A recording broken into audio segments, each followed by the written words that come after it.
Trip-root նախագիծը իրականացնելու որ փուլում ենք մենք գտնվում եւ առաջիկայում ինչ է մեզ սպասվում այս ուղղությամբ։ Իհարկե գիտեք, որ նախագիծը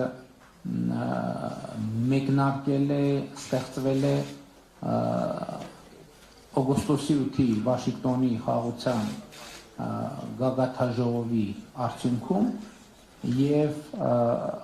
առաջին գործողությունը, որը մենք կանենք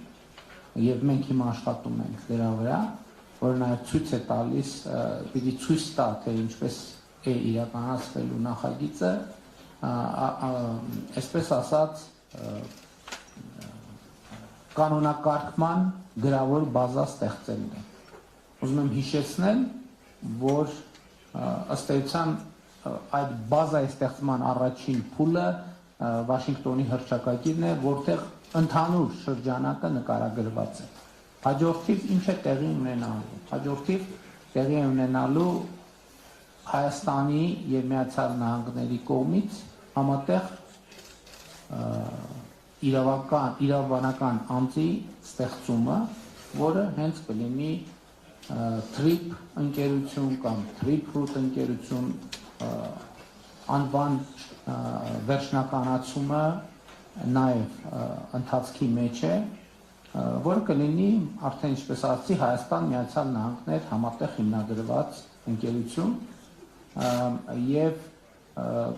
կլինի տնօրենների խորհուրդ, որը կկառավարի ընկերությունը։ Տնօրենների խորհրդում ներկայացված կլինեն Հայաստանի եւ Միացյալ Նահանգները եւ իհարկե տնօրենների խորհրդում բաշխվածությունը